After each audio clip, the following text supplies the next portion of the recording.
Hello friends, welcome to secret of சமையல். இன்னைக்கு நம்மளோட சேனல்ல நாம பார்க்க போறது கொஞ்சம் வித்தியாசமா ஒரு கொத்தவரங்காய் பொரியல் ரெசிபி. ரொம்ப ரொம்ப டேஸ்டியா இருக்கும். நம்ம எப்போதும் செய்யறது வந்து கண்டிப்பா ஒரு டிஃபரெண்டான பொரியல். இது கண்டிப்பா ட்ரை பண்ணி பாருங்க. வீடியோக்குள்ள போறதுக்கு முன்னாடி நீங்களோட சேனலுக்கு இப்ப முதல் முறை வரீங்கன்னா வீடியோ கீழே இருக்க சப்ஸ்கிரைப் பட்டனை மறக்காம பிரஸ் பண்ணிக்கோங்க. பக்கத்துல இருக்கிற நோட்டிபிகேஷன் பெல்லையும் மறக்காம கிளிக் பண்ணிக்கோங்க. அப்பதான் ஃபியூச்சர் நோட்டிபிகேஷன்ஸ் உங்களுக்கு உடனே வந்து சேரும். சரி, வாங்க வீடியோக்குள்ள போலாம். இந்த வித்தியாசமான கொத்தவரங்காய் பொரியல் எப்படி செய்யலாம்னு பார்க்கலாம் வாங்க. ஒரு சாஸ் பேன்ல கொஞ்சமா தண்ணி வச்சிருக்கேன். இதுல கொஞ்சமா மஞ்சள் தூள் போட்டுக்கலாம். ஒரு 1/4 டீஸ்பூன் மஞ்சள் தூள். கொஞ்சமா உப்பு சேர்த்திக்கோங்க. சும்மா கொஞ்சமா அந்த உப்பு பிடிக்கிறதுக்காக கொத்தவரங்காயில. இப்போ ஒரு 150 கிராம் கொத்தவரங்காவை இந்த மாதிரி நறுக்கி வச்சிருக்கேன். 2 சைடும் நறுக்கிட்டு கொஞ்சம் நீள துண்டுகளாக நறுக்கி வச்சிருக்கேன். உங்களுக்கு சின்னதா இருந்தா பிடிக்கும்னா கொஞ்சம் சின்னதா நறுக்கிக்கலாம். இப்போ இதை வந்துட்டு இந்த தண்ணியில போட்டுடலாம். இது வேக வச்சுக்க போறோம் நம்ம. இது வந்துட்டு சாஃப்டா வேகட்டும். 4 நிமிஷத்துல இது வந்து வெந்துரும். நல்லா பிஞ்சா இருந்துச்சுன்னா சீக்கிரம் வெந்துரும். கொஞ்சம் முத்தலா இருந்துச்சுன்னா கொஞ்சம் டைம் அதிகமாகும். இது நம்ம ஒரு 4 நிமிஷம் வேக வச்சுட்டு அப்புறம் பார்க்கலாம் வெந்துருச்சான்ட்டு.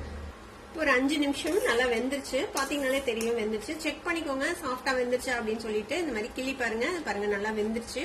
இப்ப இந்த தண்ணியை நம்ம வடிச்சிடலாம்.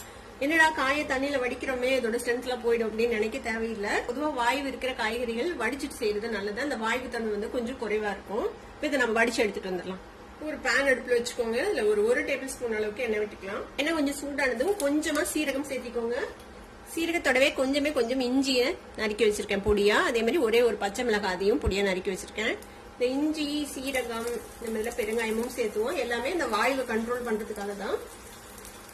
கூடவே கொஞ்சமா பெருங்காயத்தூள் சேர்த்திக்கோங்க. சும்மா ஒரு 2 பிஞ்ச் அளவுக்கு. இஞ்சியும் பச்சை மிளகாவும் வதங்கினதும் இதுல ஒரு 3/4 டீஸ்பூன் அளவுக்கு கடலை மாவு சேர்த்திக்கோங்க. இப்ப ஃப்ளேம் வந்துட்டு லோ பண்ணி வச்சுக்கோங்க. கடலை மாவையும் இந்த எண்ணெயில வறுத்து விட்டுருங்க. ஃப்ளேமை லோலயே வச்சுக்கோங்க, இல்லைன்னா தீஞ்சு போயிடும் எல்லாமே. இது கூட கொஞ்சமா மஞ்சள் தூள் ஒரு 1/4 டீஸ்பூன் சேர்த்திக்கலாம். மிளகாய் தூள் ஒரு 1/4 டீஸ்பூன், மல்லித்தூள் ஒரு 1/4 டீஸ்பூன் சேர்த்திக்கோங்க. கொஞ்சமா கரம் மசாலா பொடி, சாட் மசாலா பொடி ஒரு 1/4 டீஸ்பூன். சாட் மசாலா பொடி இல்ல அப்படின்னா நீங்க அதுக்கு பதிலா கடைசியா கொஞ்சமா எலுமிச்சம்பழம் சாறு பிழிஞ்சு விட்டுக்கலாம். இதுக்கு தேவையான அளவுக்கு உப்பு சேர்த்திக்கலாம். முதல்ல வேக வைக்கும் போது கொஞ்சமா உப்பு சேர்த்தணும். இப்ப தேவையான அளவுக்கு சேர்த்திக்கோங்க. இது எல்லாத்தையும் இந்த எண்ணெயில வதக்கி விட்டுறலாம். எல்லாம் சேர்ந்து லேசா வதங்கினதும் ஒரு 30 செகண்ட் மட்டும் வதக்கி விட்டுக்கோங்க. அதுக்கப்புறம் கொஞ்சமா தண்ணி சேர்த்திக்கலாம்.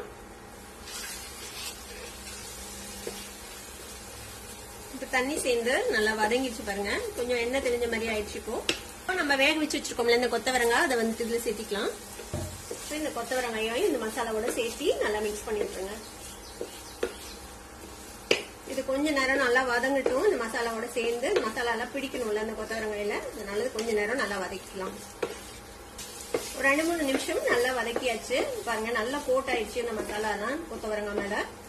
அவ்வளவுதான், நம்மளோட சிம்பிளான ஒரு கொத்தவரங்காய் பொரியல் கொஞ்சம் வித்தியாசமா ரெடி ஆயிடுச்சு.